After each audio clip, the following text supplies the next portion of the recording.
अस्सलाम वालेकुम। आज का हमारा टॉपिक है कॉन्फ्लिक्ट रेजोल्यूशन।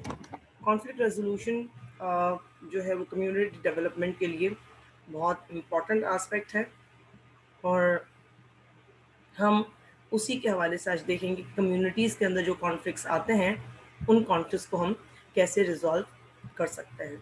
कॉन्फ्लिक्ट रेजोल्यूशन क्या होता है और उसको किस तरह से हमने देखना है, हम उसको देख लेते हैं।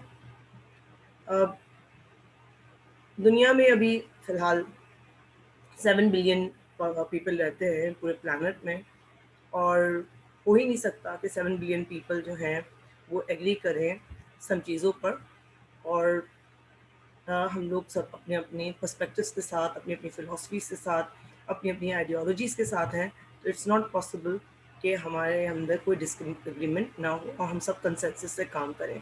तो एक कम्युनिटी जो है और इसके अंदर कॉन्फ्लिक्ट जो है वो इट्स अ गिवन। हम इसलिए कहते हैं इट्स अ गिवन। गिवन का मतलब यहाँ पर ये होगा इट्स अ गिवन कि इट्स अ मस्ट, यानी कि ये बात बताए बगैर ही समझ आनी चाहिए लोगों को कि कॉन्फ्लिक्ट जहाँ पर कम्युनिटी है, जहाँ मुख्तलिफ लोग हैं रहने वाले, वहाँ कॉन्फ्लिक्ट होगा। अब कॉन्फ्लिक्ट कहाँ कहाँ हो सकता है? इंटरपर्सनल कॉन्फ्लिक्ट हो सकता है, इंटर ग्रुप कॉन्फ्लिक्ट हो सकता है, इंट्रा ग्रुप हो सकता है, नेबर का आपस में नेबर के साथ हो सकता है, एक ग्रुप का दूसरे ग्रुप के साथ, एक ग्रुप के अंदर आपस में लोगों के साथ, एक लैंग्वेज बोलने वालों क्या दूसरी लैंग्वेज बोलने वालों के साथ, एथनिक कॉन्फ्लिक्ट हो सकता है, ज़मीनों के ऊपर कॉन्फ्लिक्ट हो सकता है, और छोटे छोटे और मिस डिमीनर्स हैं, ऐसे वाक़यात हैं जो जैसे किसी की लाइट चोरी हो गई या किसी को तंग कर लिया, छोटी मोटी जो है वो गमला तोड़ दिया किसी का, या किसी को क्या की बेल बजा दी, या किसी के बच्चे पर को डांट दिया। तो ये छोटी छोटी एस्पेक्ट ऐसे हैं जिससे एक बड़ी कम्युनिटीज़ जो हैं वो आपस में बहुत इम्पोर्टेंट किस्म के बड़े बड़े कॉन्फ्लिक्ट्स होते हुए नज़र आते हैं आपको। तो ये कॉन्फ्लिक्ट्स जो हैं वो उसमें हम बताते हैं कि कम्युनिटी डेवलपमेंट कॉन्फ्लिक्ट में, इस कॉन्फ्लिक्ट को रिजॉल्व करने में हमें 3 तरह के लेवल्स नज़र आते हैं। पहला लेवल है निगोसिएशन का, दूसरा लेवल हमें नज़र आता है वो है मीडिएशन का, और तीसरा लेवल हमें जो नज़र आता है वो आर्बिट्रेशन का। तो जो निगोसिएशन का जो लेवल नज़र आता है वो ये है कि वो दो इंडिविजुअल्स जो हैं वो बैठते हैं एक साथ, बातचीत करते हैं, अपने मसले को रिजॉल्व करते हैं। ये तो हो गया निगोसिएशन का एस्पेक्ट कि दो लोग जो हैं वो आपस में बैठकर कंसेंसस के साथ जो है वो निगोशिएट करते हैं। दूसरा जो लेवल है वो मीडिएशन का है। उसके अंदर तीसरी पार्टी जो है, यानी न्यूट्रल पार्टी जो हम कहते हैं, न्यूट्रल शख्स ये है, थर्ड पर्सन आता है दो ग्रुप के में से जिसका कोई ताल्लुक नहीं होता, थर्ड पर्सन आता है जिसकी बात दोनों ग्रुप सुनते हैं, वो आता है और वो इंडिविजुअल आके सोल्यूशन फाइंड करता है और वो सोल्यूशन को दोनों पार्टीज जो हैं वो फॉलो करती हैं। तीसरा है आर्बिट्रेशन। आर्बिट्रेशन में इन्वॉल्व भी, इसमें भी थर्ड पार्टी है, लेकिन जब आर्बिट्रेरी पार्टी में थर्ड पार्टी उस वक्त इंट्रोड्यूस दोबारा से की जाती है जब मीडिएशन भी फेल हो जाए। इन्हें तीसरी पार्टी असिस्ट करती है कि सॉल्यूशन चॉइसेस बता देगी, ये सॉल्यूशंस हैं, फिर उसके अंदर से भी सॉल्यूशंस ये लोग चूज़ ना करें तो उसके बाद वही थर्ड पार्टी जो है वो अपने फैसला सादर करती है। निगोसिएशंस जो हैं वो मीडिएशंस दोनों फेल हो जाते हैं, तो आर्बिट्रेशन में जो थर्ड पार्टी है वो इस तरह से इन्वॉल्व होती है कि उसकी कोई ना कोई अथॉरिटी होती है, और वो अथॉरिटी जो है वो ऐसी अथॉरिटी होती है जिसमें से किसी भी एक के हक में फैसला अगर होगा तो दोनों पार्टीज़ को एक्सेप्ट करना, दोनों पार्टीज़ या दोनों ग्रुप्स को या दो इंडिविजुअल्स को एक्सेप्ट करना पड़ेगा।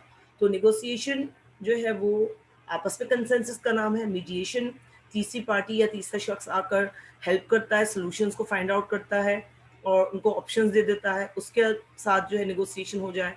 आर्बिट्रेशन उस वक्त होती है जब तीसरी पार्टी के पास अथॉरिटी हो और वो तीसरी पार्टी जो है अपना फैसला, अपना सॉल्यूशन खुद बताए और दोनों पार्टीज उस पर सॉल्व करें। तो कॉन्फ्लिक्ट जो है वो ना तो नेगेटिव होता है ना पॉजिटिव होता है।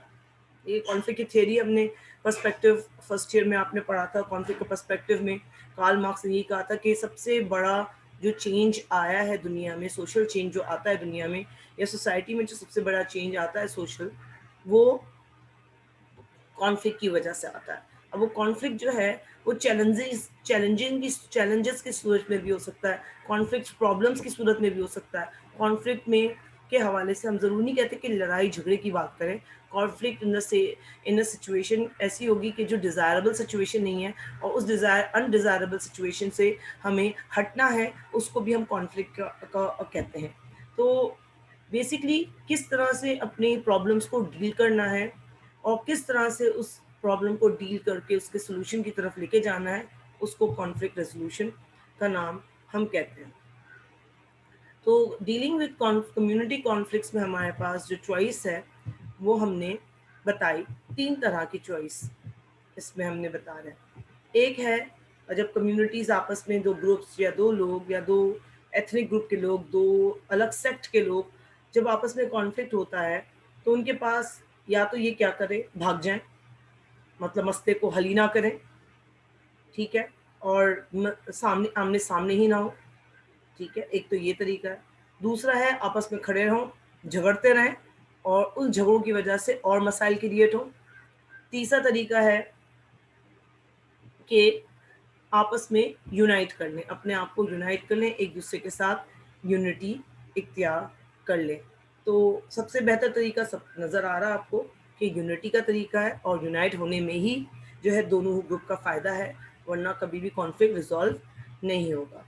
जब आप कॉन्फ्लिक्ट में होते हैं तो हम ये नहीं देखते कि कौन विन कर रहा है, कौन लूज़र है या कौन विन करेगा। हम चाहते हैं कि रिजॉल्व हो इशू, हम चाहते हैं सॉल्यूशन हो इशू का, हम चाहते हैं कि कोई वर्कआउट हो जाए, 2 पार्टीज़ और 2 ग्रुप्स मिलकर जो है फैसले पर पहुंच जाएं और मसला जो है वो सॉल्यूशन की तरफ चला जाए, सॉल्व हो जाए। तो अब हमारे पास क्या चॉइसेस हैं? तो चॉइसेस हमारे पास ये हैं, अगर फ्लाइट की सूरत है, भाग जाएंगे, हाँ एक फ़ायदा है, आराम सुकून अकेले सुकून में रहेंगे। लेकिन क्या होगा, हमेशा के लिए जो है एक दूसरे के खिलाफ आप दिल में कदूरतें रहेंगे, दिल में नफ़रतें, हेट, दिल में जो है नापसंदीदी रहेगी, और हमेशा अंदर ऐसा रहेगा कि आपके और उनके दरमियान जो है वो ताल्लुकात कभी भी अच्छे नहीं होंगे। या दूसरा एक और सिचुएशन आएगी, क्योंकि आप भाग चुके, जो दूसरा शख्स वहाँ मौजूद था उसने वो सॉल्यूशन या जो भी उनके पास ऑप्शन था वो हासिल कर लिया, तो आपको हमेशा ऐसा फील होगा कि हमारे साथ नाइंसाफ़ी हुई है। तो आपके दिल में हमेशा जो है वो अनरिज़ॉल्व्ड इश्यूज़ के हवाले से हमेशा रिज़ेंटमेंट रहेगी, हमेशा जो है वो इनजस्टिस की फीलिंग रहेगी, डिस्क्रिमिनेशन की फीलिंग रहेगी कि हमारे साथ डिस्क्रिमिनेट किया गया है, हमें डिप्राइव किया गया है हमारे राइट से, क्योंकि आप पहले भाग गए थे, आपको जो है पीस और क्वाइट चाहिए था। दूसरी सूरत में हम कहते हैं फाइट है, ठीक है? चलें आप खड़े हैं, बैठे हैं, आप नहीं भाग रहे, अब आप क्या कर रहे हैं, अपने राइट के लिए स्ट्रगल कर रहे हैं, फाइट कर रहे हैं। तो इसका रिजल्टिंग फैक्टर क्या है कि इसका इम्पैक्ट ये है कि डिसऑर्डर की सिचुएशन आएगी, ठीक है? ऑर्डर मेंटेन उस वक्त होगा जो डोमिनेंट पार्टी होगी वो जीत जाएगी, जस्टिस एक को मिलेगा, हो सकता है 2 को जस्टिस ना मिले।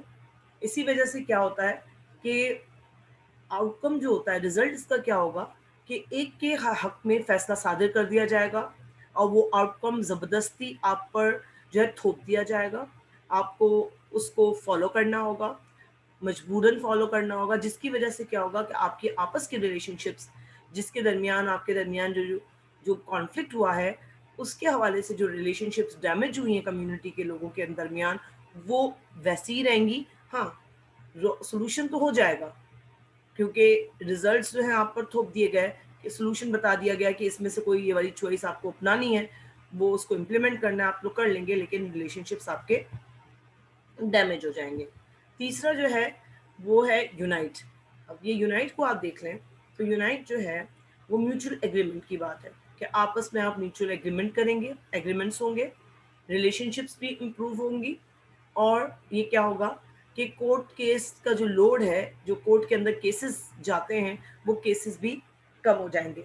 वरना कम्युनिटी के जो कॉन्फ्लिक्ट्स हैं उसकी वजह से कोर्ट के अंदर देखें केसेस क्यों बढ़ते हैं, वो इसलिए बढ़ते हैं कि ज़्यादातर हम जो है फ्लाइट चूज़ करते हैं, एक का अपना हक का लाइट दे देता है, फाइट चूज़ करते हैं ज़्यादातर हम, मेजॉरिटी तो उसमें जिनके पास पैसा होता है वो जीत जाते हैं, ज़्यादा केसेस जीत जाते हैं और कोर्ट के ऊपर बोझ ज़्यादा पड़ता है। और तीसरा, जब हम यूनाइट होते हैं तो फ़ायदा क्या होता है, इसका इम्पैक्ट क्या आता है कि टाइम भी बच रहा है हमारा, हमारा एफर्ट भी बच रहा है, और हम उसमें कमिटमेंट भी कमिटमेंट भी जो है वो कर रहे हैं। तो कमिटमेंट भी हो रहा है हमारा, हमारे दोनों के जो है मिलकर फैसला करने से ये हो रहा है कि दोनों को बेनिफिट हो रहा है, विन विन सिचुएशन हो रही है हमारी, और हमारा जो है वक्त, टाइम और रिसोर्सेज ज़ाया नहीं हो रहे। तो रिजॉल्व करना है कॉन्फ्लिक्ट्स को तो एज पार्टनर्स करना है, एज इक्वल पार्टनर्स आप करेंगे तो कॉन्फ्लिक्ट्स रिजॉल्व करेंगे, वरना जो है कॉन्फ्लिक्ट रिजॉल्व नहीं हो पाएगा। दो कम्युनिटीज़ जो हैं वो हमेशा आगे नहीं बढ़ सकेंगी और कम्युनिटी डेवलपमेंट का काम होने से पहले ही जो है वो रुक जाएगा, क्योंकि आप एग्री ही नहीं करेंगे कि कौन सा कम्युनिटी का प्रॉब्लम पहले सॉल्व होना चाहिए। तो याद रखें कि ये इजी वे आउट नहीं है, हमेशा कॉन्फ्लिक्ट को रिजॉल्व करने के लिए दोनों पार्टीज़ को जो है वो एक दूसरे के साथ जो है ट्रस्ट के साथ काम करना पड़ेगा, वरना कभी भी आप कॉन्फ्लिक्ट को रिजॉल्व नहीं कर सकते। और अल्टीमेट क्या होता है, इसका गोल अल्टीमेट ये है कि इसमें सबसे ज़्यादा फ़ायदा है, ये रिवॉर्डिंग अप्रोच है और सबको सबसे ज़्यादा इसमें फ़ायदा आपको मिलता है। अच्छा, हर कॉन्फ्लिक्ट जो है वो ऐसा नहीं है कि आप रिजॉल्व कर सकें, हर कॉन्फ्लिक्ट आप रिजॉल्व नहीं कर सकते हैं बातचीत के ज़रिए से। बाज़ कॉन्फ्लिक्ट ऐसे होते हैं जो आप बिल्कुल रिजॉल्व नहीं कर सकते बातचीत के ज़रिए से, लेकिन आप हार्म जो है वो होने से बेहतर है, नुकसान होने से बेहतर है कि आप इस प्रॉब्लम से अपने आप को अवॉइड करें, अपने आप को बचाएं। तो कौन सा बेटर अप्रोच है, तो हम दोनों को कंपेयर कर लेते हैं। फाइट का अप्रोच है fight fight unite, flight fight unite, flight fight unite, ठीक है। अच्छा, अगर मैं कहूँ कि फ्लाइट में तो दोनों में ऊपर की तरफ भी देखें और नीचे की तरफ भी देखें, तो दोनों जो है आप ऊपर से नीचे आए या नीचे से ऊपर जाएं, ठीक है।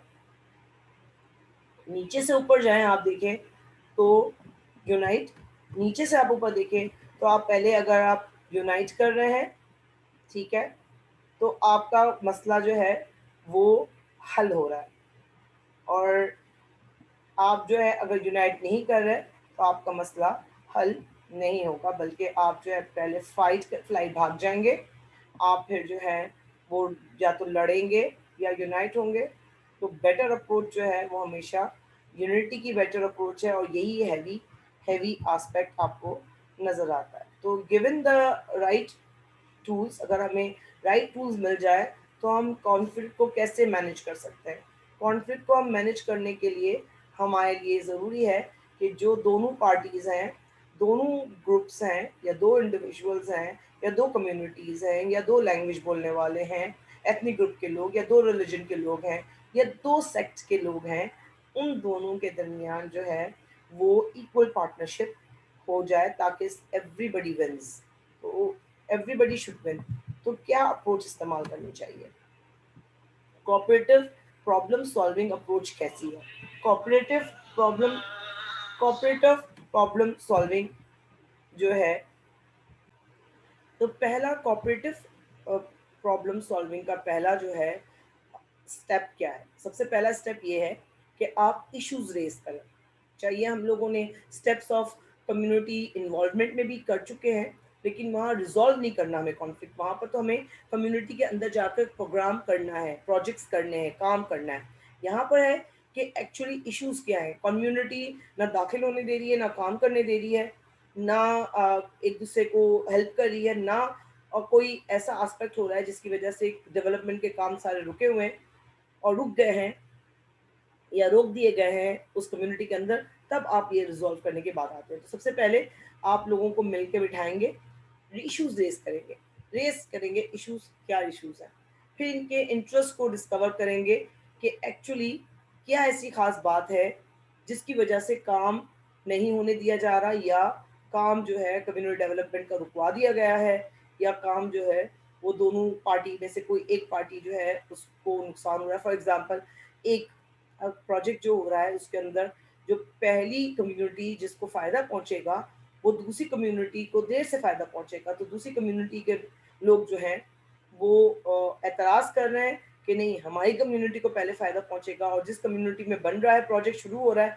वो कम्युनिटी कहेगी कि पहले हमारा हमारे नज़दीक जो है हमारे वाले लोग पहले आएंगे और उसकी फैसिलिटी को हासिल करेंगे। जैसे हेल्थ का प्रोग्राम चल रहा है, वैक्सीनेशन का है, तो वो कहेंगे पहले बच्चे हमारे वैक्सीनेट होंगे और दूसरी कम्युनिटी के बच्चे बाद में वैक्सीनेशन होगी। तो ये डिस्कवर करें इंटरेस्ट, असल में इनका इंटरेस्ट क्या है, वो क्या चाह रहे हैं, दोनों तरफ वाले लोग क्या चाह रहे हैं। फिर ऑप्शंस जनरेट करें। जैसे ऑप्शन ये जनरेट किया जा सकता है कि बन तो रहा है एक जगह पर, एक कम्युनिटी में, लेकिन चूंकि दूसरी कम्युनिटी के भी बच्चे इतने ही इंपॉर्टेंट हैं जितने पहली कम्युनिटी के हैं, तो एक सिस्टम रख दिया जाए कि वैक्सीनेशन के लिए ऑप्शन दे दिया जाए कि दो, एक हेल्थ वर्कर की बजाय दो हेल्थ वर्कर रख दिए जाए, जो दोनों हेल्थ वर्कर जो हैं वो एक वक्त में एक कम्युनिटी को के बच्चों को वैक्सीनेट करेगा, दूसरा शख्स जो है दूसरी कम्युनिटी के बच्चों को वैक्सीनेट करेगा। ये एक ऑप्शन रख दिया जाए। दूसरा ऑप्शन ये हो जाए कि टाइमिंग सेट कर दी जाए कि मॉर्निंग के टाइमिंग्स से है, फॉर एग्जांपल 9 टू 11 जो है वो पहली कम्युनिटी के बच्चों को सीधे वैक्सीनेट किया जाएगा, और 11 टू 1 जो है दूसरी कम्युनिटी के बच्चों को वैक्सीनेट किया जाएगा। ये दूसरा ऑप्शन हो सकता है।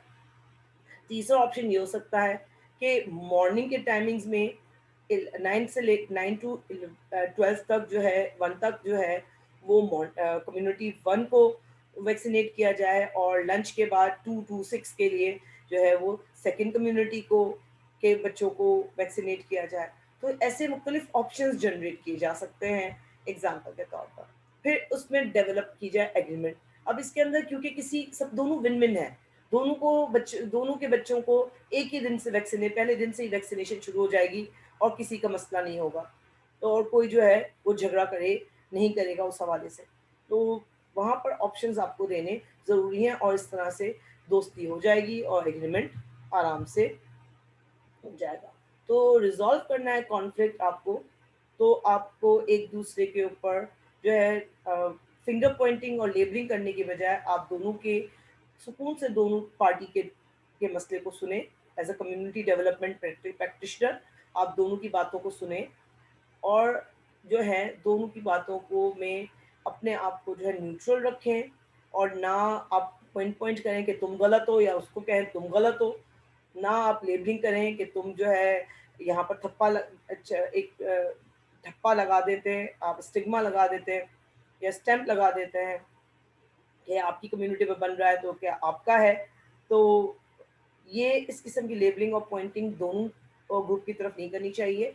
ऑनेस्ट लिसनिंग हो, एक्सप्रेशंस अपने ब्लैंड रखें ताकि रेजोल्यूशन जो हो वो पॉजिटिव आउटकम की तरफ जाए, वरना क्या होगा कि झगड़े पर और ज़्यादा झगड़ा क्रिएट होगा। तो इफेक्टिव कम्युनिकेशन, इफेक्टिवली जो कम्युनिकेट करना है उसका आस्पेक्ट यही है कि आप अपने इमोशंस को मैनेज करेंगे, और अपने इमोशंस को मैनेज करें, दूसरों को रिस्पेक्ट दें, उनके परसेप्शन, उनके पर्सपेक्टिव को सुने, वो क्या सोच रहे हैं उनको देखें, और फिर इफेक्टिवली कम्युनिकेट करेंगे।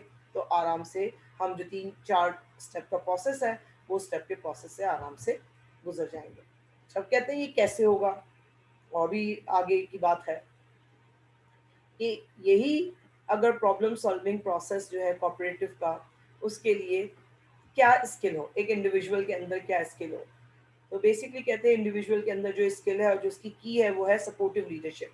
और लीडरशिप जो है वो ऐसी है कि जिसके अंदर लीडर दूसरों को बातें बताने की बजाय खुद बात सुने दूसरों की, खुद अपने आप को इमोशंस को चेक रखे, खुद जो है उनके साथ आखिर में जब उन सब की बात को सुकून से सुन लिया जाए, फिर उसके बाद वो ऑप्शन दे।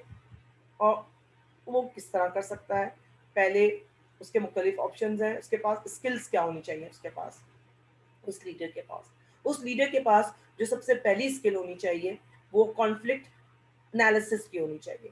कॉन्फ्लिक्ट को वो एनालाइज कर सके, कॉन्फ्लिक्ट को वो मैनेज कर सके, प्रॉब्लम को वो सॉल्व कर सके। तो ये 3 चीज़ें जो हैं वो कॉन्फ्लिक्ट को पहले एनालाइज करना, उसका तज्जिया करना, वो फिर उसको किस तरह उसके ऑप्शंस देना, मैनेज करना उस कॉन्फ्लिक्ट को, किस तरह लोगों को काम डाउन किया जाए और लोगों को किस तरह मुख्तलिफ ऑप्शंस के तरफ लेके आया जाए, फिर उस ऑप्शंस बेस पर प्रॉब्लम कैसे सॉल्व की जाए। तो इसके लिए उसको सबसे इम्पोर्टेंट जो ज़रूरत है वो है एक्टिव लिसनिंग। बिल्कुल हाजिर दिमागी के साथ वो सुने, उनकी पोजीशंस, अपनी पोजीशंस को ना देखे बल्कि उनके इंटरेस्ट को काम देखे कि वो इंटरेस्ट क्या है, वो किस किस एस्पेक्ट को देखना चाह रहे हैं, वो कौन सी स्टेज पर खड़े हैं। एंगर मैनेज करें, उस ग्रुप का अपना एंगर मैनेज करें गुस्से में आने की बजाय। फिर ब्रेन स्टॉर्मिंग करें अपने दिमाग से, फिर उनके दिमाग को कि वो मुख्तलिफ जो ऑप्शंस दे, चलें आप बताएं इसका सोल्यूशन क्या हो सकता है। चलें जो झगड़ा कर रहे हैं ज़्यादा कि नहीं पहले हम, तो फिर उनसे पूछें कि चलें कोई ऐसा हल बताएं, आपके दिमाग में कोई आता है, पहले उनको हल बताने दें, फिर उनको ना समझ आए तो फिर आप अपना जो है वो हल बताएं। तो किस तरह थर्ड पार्टी जो है वो एक्सेस करे इस चीज़ को, प्रोसेस को। तो कॉन्फ्लिक्ट एनालिसिस, मैनेजमेंट और प्रॉब्लम सॉल्विंग के लिए आपको लिसनिंग, एंगर को बर्दाश्त करना, उनकी पोजीशन देखना और ब्रेनस्टॉर्मिंग करना इम्पॉर्टेंट हैसियत हासिल रखते हैं। ये कोऑपरेटिव प्रॉब्लम सॉल्विंग जो प्रोसेस है उसके अंदर सबसे इम्पॉर्टेंट एस्पेक्ट जो है वो ये करना है कि वो ऐसा प्रोसेस डेवलप करे जो प्रॉब्लम्स को मैच करता हो। ऐसा ना हो कि प्रॉब्लम्स बिल्कुल अलग हों और उसका जो सोल्यूशन है वो अलग हो। जैसे इसके लिए अगर नेबर नेबर का हो रहा है, दो नेबर्स का आपस में हो रहा है, तो मीडिएशन काफ़ी है। ज़रूरी नहीं है कि जो है वो हम और बहुत कोर्ट से किसी को बुला लें, पुलिस से बुला लें। नेबर है तो तीसरा नेबर आकर न्यूट्रली इनको आराम से असिस्ट कर सकता है। तो मीडिएशन जो है वो बहुत ईजीली हो सकती है। अगर दो एथनिक ग्रुप के दरमियान है तो एक सर्कल बना के, काउंसलिंग सॉर्ट ऑफ सर्कल बनाकर जो है यूँ कहें कि कंसल्टेशन और स्टेक होल्डर मीटिंग्स जिस तरह हम करते हैं उस तरह की एक मीटिंग कंडक्ट कराकर, एक मीडिया को प्रोग्राम बनाकर, कोई कोई भी हवाले से प्रोग्राम बनाकर उनको जो है वो एक तरह से छोटी सा वर्कशॉप करा दिया जाए, जिससे उनको एक दूसरे की लैंग्वेज वालों को एक दूसरे की जो प्रॉब्लम्स हैं और एक दूसरे के जो मसाइल हैं उनसे वो आशनाई हासिल कर सके, उनके बारे में उनको वो एनलाइटन हो सके।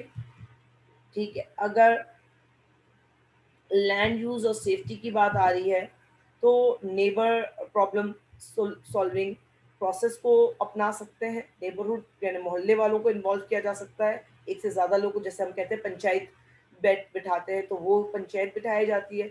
और मिसडिमिनर्स हो तो फिर अगर कोई बाकायदा किसी ने चोरी की है, किसी की बाकायदा कोई थेफ्ट किया है या कोई प्रॉपर्टी को डैमेज किया है, तो फिर आप जस्टिस या जुडिशरी सिस्टम को बुला सकते हैं। लेकिन इससे पहले इन सब प्रॉब्लम के हवाले से हम जब कम्युनिटी डेवलपमेंट की बात करते हैं तो कम्युनिटी डेवलपमेंट में याद रखें कि प्रॉब्लम सॉल्विंग के लिए सिर्फ और सिर्फ हमें निगोसिएशंस, मीडिएशन और आर्बिट्रेशन, ये तीन जो शुरू के हमने फर्स्ट स्लाइड में किए थे उसी को सबको हमने फॉलो करना है।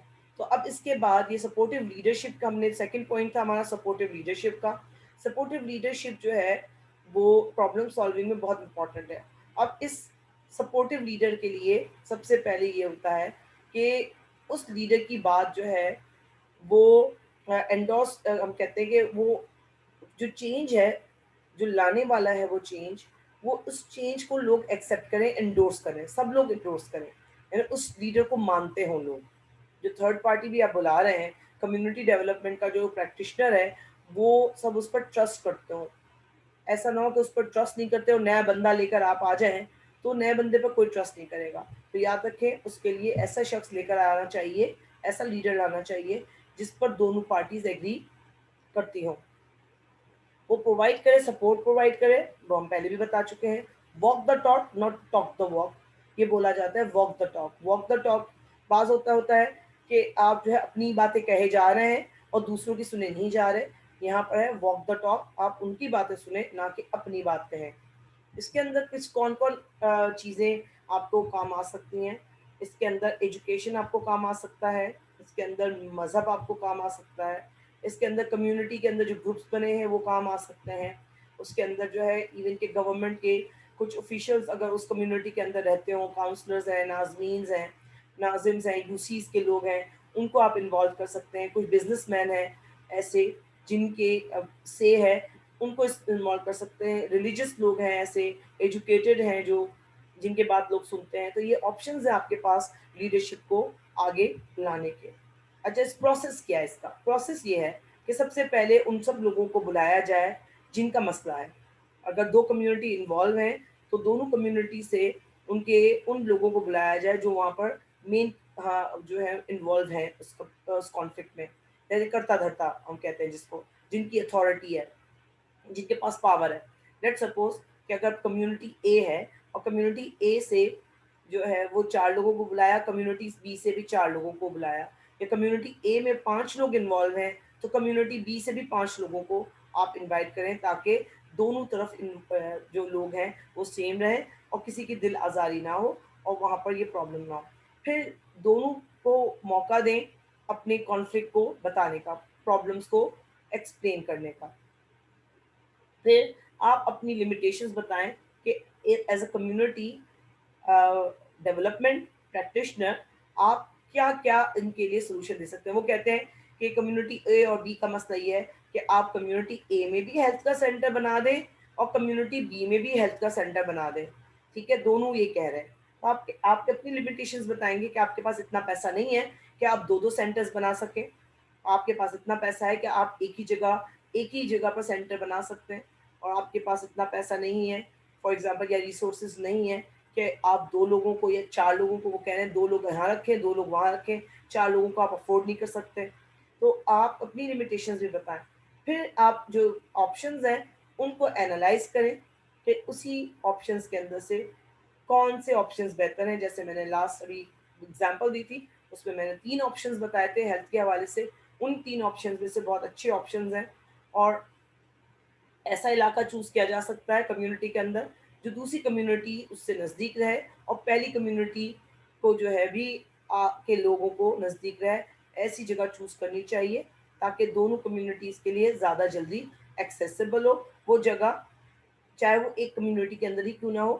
तो ऐसा ना हो कि एक कम्युनिटी के अंदर भी इस जगह पर है कि उस कम्युनिटी वालों को भी परेशानी हो रही है और उसके बराबर वाली जो एडजेसेंट कम्युनिटी, कम्युनिटी नंबर 2 है, उनको आना है तो उनको भी मसला हो रहा हो। तो ऐसा ना हो।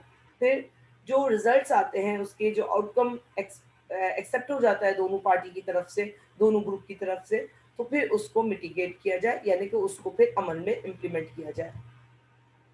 तो कम्युनिटी डेवलपमेंट और लोकल कॉन्फ्लिक्ट जो है वो आप इसका ये वाला प्रोसेस या वो वाला प्रोसेस यूज करेंगे, ये वाला प्रोसेस यूज करें कि आप पहले ऑर्गेनाइज कर लें अपना एजेंडा कि किस किस पॉइंट पे बात करना है, प्लानिंग कर लें आप, फिर इम्प्लीमेंटेशन कर लें।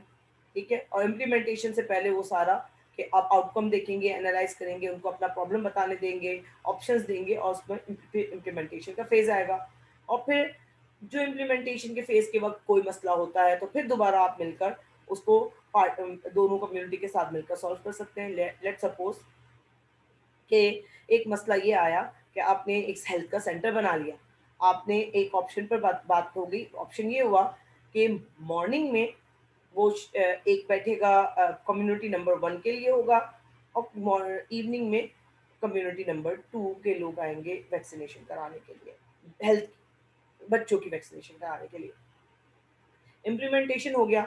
अब 2 दिन तक तो लर्निंग आउटकम ये था कि 2 दिन तक बिल्कुल नॉर्मल रहा कि एक शख्स जो है वो मॉर्निंग में आ रहा था, दूसरा शख्स जो है इवनिंग में आ रहा था, वैक्सीनेशन कर रहा था। लेकिन फिर बाद में ये मसला हुआ कि मॉर्निंग वाला शख्स जो है वो तो आ रहा है, इवनिंग वाला शख्स की 1 दिन का गैप आ रहा है, उसने छुट्टी कर ली। अब क्या हुआ, वहाँ पे बच्चे कम हो गए, बच्चों की वो पूरा 1 दिन का गैप आ गया, वैक्सीनेशन कम हो गई। दोबारा कम्युनिटी को कंप्लेन हो गई कि मॉर्निंग वाला तो आ रहा है, हमारा वाला छुट्टी कर रहा है, तो आपने हमारे साथ ज्यादती की। अगेन उनको लगेगा कि अब उनके साथ ज्यादती हो रही है, तो उसके लिए दोबारा कम्युनिटी के साथ फोन फॉर निगोसिएशन करके मॉर्निंग वाले शख्स को ही सेकेंड ड्यूटी लगा दी जाए कि वो इवनिंग में भी, या अर्ली आवर कर दिया जाए। जैसे 12 बजे ख़त्म हो रहा है तो वो मॉर्निंग वाले को 9 से 11 करके, और 11 से 1 जो है वो दूसरी कम्युनिटी का कर लिया जाए। अगर कोई बीमार हो रहा है दोनों वैक्सीनेशन करने वाले हेल्थ वर्कर्स बीमार हो रहे हैं, तो उस हवाले से जो है फिर आप हेल्थ वर्कर्स की तादाद में इजाफा कर दें या हेल्थ वर्कर की ड्यूटी में इजाफा कर दें। तो बहुत सारे ऑप्शंस हैं जो आप इसको अप्लाई कर सकते हैं। तो ये आप दिमाग में रखें कि ऑप्शंस को जो है आप देखते रहें कि ऑप्शंस क्या-क्या हैं। अच्छा, ये रोल ऑफ होम पोर्ट है। ये एक ऑर्गेनाइजेशन है जो कम्युनिटी डेवलपमेंट का काम करती है। उसने एक लोकल कम्युनिटी सेंटर बनाया था और उसके अंदर जो है वो मुख्तलिफ पार्टीज़ को अपने साथ जो है वो मिलाया था। इसके अंदर उन्होंने क्या किया कि एज अ कैटलिस्ट वो चेंज के कैटलिस्ट बने, यानी कि चेंज करने के लिए जो एजेंट बने। और उन्होंने क्या अपनी विजन्स को जो लेकर आए थे उनको अप्लाई करना था। तो उन्होंने क्या किया कि पहले आइडेंटिफाई किया और वहाँ पर सिस्टमेटिकली पहले से ही देख लिया कि वहाँ पर कम्युनिटी के क्या क्या कॉन्फ्लिक्ट्स मौजूद हैं या क्या-क्या आ सकते हैं। देखिए, एक तो तरीका है कि कम्युनिटी के कॉन्फ्लिक्ट आने के बाद आप रिज़ॉल्व कर रहे हैं। एक होता है कि आप कॉन्फ्लिक्ट आने से पहले जो है वो पॉसिबल इमर्जेंट कॉन्फ्लिक्ट्स हैं, कम्युनिटी के कॉन्फ्लिक्ट्स हैं, वो पहले से सोच लें कि क्या-क्या हो सकता है। अब ये पहले से सोचने वाले कहाँ-कहाँ से पता चल सकता है? ऐसी बहुत सारी कम्युनिटीज़ की एग्ज़ाम्पल्स हैं कि जो कम्युनिटी के प्रोजेक्ट्स हुए हैं, उसपे कहाँ-कहाँ मसले आए थे। जैसे मैंने अभी एक मसला आपको बताया कि 2 कम्युनिटी टाइम पर लड़ सकती हैं, जगह पर लड़ सकती हैं, पहले हम प्रायोरिटी पर लड़ सकती हैं। वहाँ पर कोई पॉलिटिकल पार्टी का इन्फ्लुएंस हो सकता है। तो बहुत सारी चीज़ें ऐसी हो सकती हैं जो आप पहले से काउंटर एक्ट करने के लिए पहले से कॉन्फ्लिक्ट्स देख लें कि कौन से कॉन्फ्लिक्ट आ सकते हैं और हर कॉन्फ्लिक्ट के लिए उसका रेज़ोल्यूशन या उसका जो मैनेजमेंट प्लान है वो तैयार करके रख दें, ताकि पहले से जो है ऐसे इशू के दौरान फ़ौरन आप रिज़ॉल्व की तरफ मसले की रेज़ोल्यूशन की तरफ आ सकें। नेटवर्क वॉलंटियर्स का बना लें, प्रोफेशनल्स का बना लें, जो रिसोर्सेज आपके पास हैं वो आप ले लें। कम्युनिटी के मेंबर्स वो जो कम्युनिटी के अंदर अच्छे लीडर्स हैं, कम्युनिटी के अंदर जो काम करते हैं अच्छा, उन कम्युनिटी को जो सपोर्ट करते हैं कामों को, उनको पहले से उनकी लिस्ट बना लें, ताकि ऐसे वक्त में फ़ौरन उनको इन्वॉल्व करके मसले को सॉल्व किया जाए, टाइम लंबा ना हो, प्रोजेक्ट रुके ना। पार्टनरशिप डेवलप की जाए, इंस्टेड अकेले काम करने के बजाय कम्युनिटी को ऑर्गेनाइज करके पार्टनरशिप के ज़रिए काम किया जाए। जैसे मैंने बताया था, सीबीओज़, डीओज़ हम बनाते हैं, वो बनाई हुई डीओज़ हों, उनके मेंबर्स को ले लिया जाए, उनके रिप्रेजेंटेटिव्स को लिया जाए, सीबीओज़ के रिप्रेजेंटेटिव्स को ले लिया जाए। इस तरह क्या होगा कि मसले जल्दी हल हो जाएँगे। फिर स्ट्रैटेजिक प्लानिंग भी की जा सकती है। स्ट्रैटेजिक प्लानिंग के लिए क्या चीज़ें ज़रूरी हैं? स्ट्रैटेजिक प्लानिंग के लिए कि ये कि हमने कहा ना पहले से स्ट्रैटेजी बना ली जाए। अब स्ट्रैटेजी आप बनाएँगे कैसे? आपको पहले से जो है वो मसले देखने हैं ना, तो मसले कैसे करेंगे? तो आपका विज़न बहुत अच्छा होना चाहिए। आप कहते हैं भई हमको वो अ, ले बॉर्न लीडर थोड़ी हैं, हम पैदाइशी लीडर थोड़ी हैं कि हमें पता से चल जाए कि फ्यूचर में क्या होने वाला है। हम कोई प्रिडिक्टिव एस्पेक्ट थोड़ी है, नजूमी थोड़ी हैं कि हमें पहले से पता चल जाए कि आगे क्या होने वाला है। तो इसके लिए आप रिव्यू ऑफ लिटरेचर कर सकते हैं, जैसे अपने आपने रिसर्च में किया था रिव्यू ऑफ लिटरेचर। तो कॉन्फ्लिक्ट के हवाले से भी आप कम्युनिटी के जो मसले आ सकते हैं किसी भी खास कम्युनिटी में किसी खास प्रोजेक्ट के हवाले से, तो आप पहले से आइडेंटिफाई कर लें बैरियर्स को कि वो क्या क्या बैरियर्स हो सकते हैं, पॉसिबल बैरियर्स क्या हो सकते हैं। हर बैरियर के हवाले के पीछे से आप जो है एक ऐसा प्लान ऑफ एक्शन तैयार कर सकें कि अगर कम्युनिटी उस प्लान को एक्सेप्ट कर लेती है तो उसको इम्प्लीमेंट कौन करेगा, कैसे करेगा, उसको आप बना लें। तो आप क्या करें, पहले विजन को आर्टिकुलेट करें और अगर विजन नहीं है अपना खुद का, तो आप क्या करें, आप रिव्यू ऑफ लिटरेचर से वो चीज़ें हासिल करें, आइडेंटिफाई करें उसके ज़रिए बैरियर्स। आप जो है हर बैरियर के पीछे क्या क्या विजन है, अगेन वही वाली बात, क्या क्या सॉल्यूशंस हैं उसको करें, उसका प्लान ऑफ एक्शन तैयार कराएं, ताकि जो है कम्युनिटी फ़ौरन फैसला करे कि उसमें से कौन-सा प्लान जो है सही है, उस पर एग्री कर सके, फिर उसको इम्प्लीमेंट करें और फिर इवैल्यूएट करें। अगर सही प्लान जा रहा है, तो ठीक है, अगर इम्प्रूवमेंट की गुंजाइश है, तो इम्प्रूवमेंट कर लें। फिर ऑनगोइंग सपोर्ट देते रहें। ठीक है। अगर 1 साल तक प्रोजेक्ट चल रहा है, 2 साल तक प्रोजेक्ट चल रहा है, 3 साल तक प्रोजेक्ट चल रहा है, तो उसके अंदर आपको इनको कंटिन्यूस कोच करना होगा, एडवाइस करना होगा, मेंटोरिंग करनी होगी, गाइड करना होगा उनको।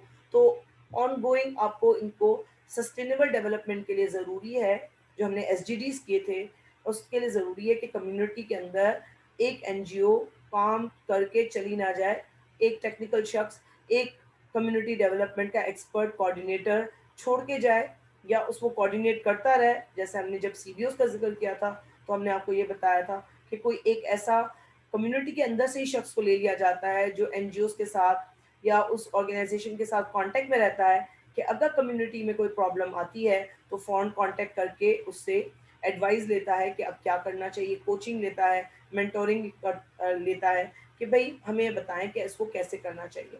फिर वो सोर्स ऑफ इंफॉर्मेशन भी वही होता है, वही बताता है कि बाहर की दुनिया में क्या हो रहा है, किस तरह करना है। हो सकता है आप उसमें से किसी को ट्रेनिंग दे दे और ट्रेनिंग करवा दे, ताकि वो बाकी जगह पर जाकर अपनी कम्युनिटी के मेंबर को वो ट्रेनिंग ट्रांसफ़र कर दे, वहाँ पर वो जॉइन ट्रेनिंग करवा ले।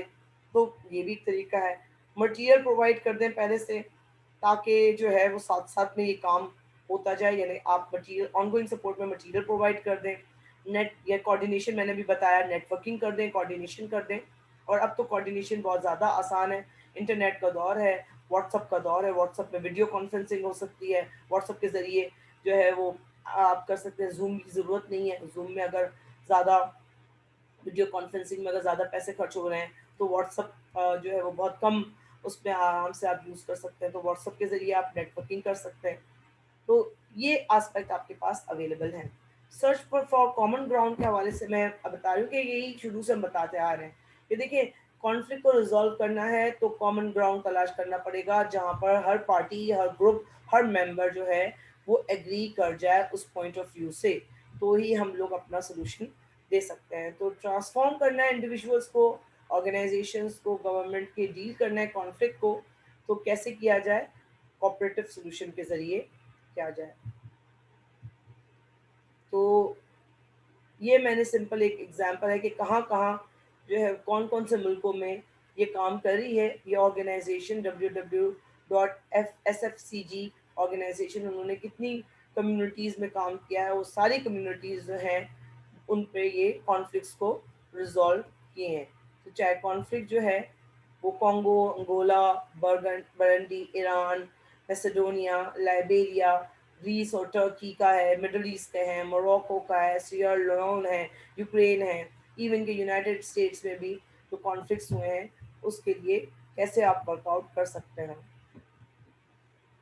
रोज़ाना जो है हमें क्राइसिस से गुजरना पड़ता है। हम कहते हैं रोज़ाना हमारी ज़िंदगी में कोई ना कोई क्राइसिस, कॉन्फ्लिक्ट की सिचुएशन, इश्यूज आते हैं, और लोगों के साथ हमारे डिफरेंसेस होते हैं, लेकिन हम एक दूसरे के साथ कनेक्ट हो सकते हैं और हम डिफरेंस पैदा कर सकते हैं, हम तब्दीली ला सकते हैं।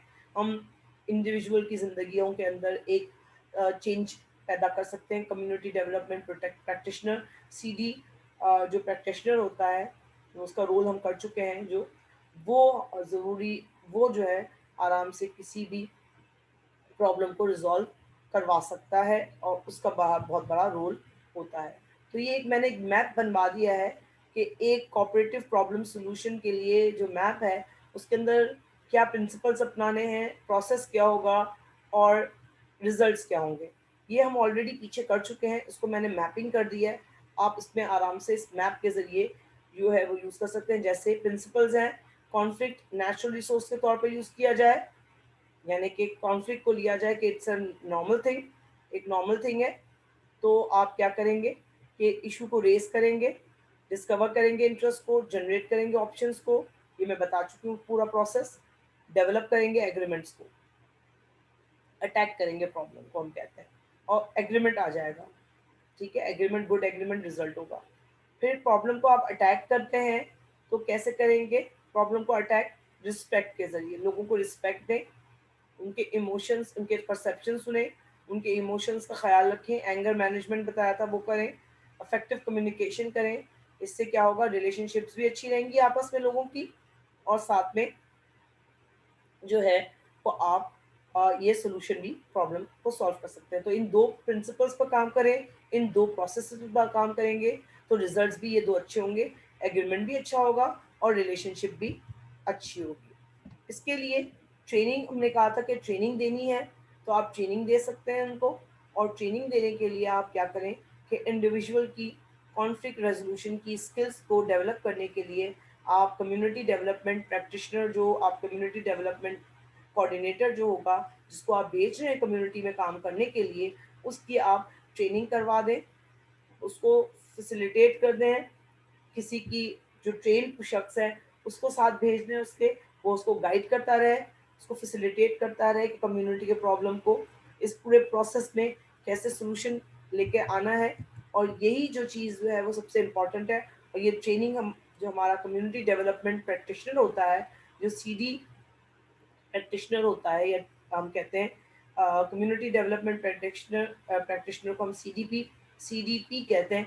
वो सीडीपी जो होता है वो ऑलरेडी ट्रेंड होता है, कम्युनिटी प्रॉब्लम सॉल्विंग प्रोसेस से गुजर चुका होता है, उसके पास बहुत सारे एग्जाम्पल्स होते हैं, उसके पास ऑलरेडी बहुत सारे ऑप्शंस होते हैं, उसके पास ऑलरेडी ट्रेनिंग के मटेरियल्स अवेलेबल होते हैं, उसके पास बहुत सारे प्रॉब्लम जो कम्युनिटी ने फेस किए हैं अब तक 21st सेंचुरी तक। फॉर एग्जांपल उस वक्त तक जितने भी, जैसे 2000 ये डेकेड चल रहा है, सेकेंड डेकेड चल रहा है 21st सेंचुरी का, तो सेकेंड डेकेड जो है वो ख़त्म होने वाला है, बल्कि थर्ड डेकेड शुरू होने वाला है हमारा।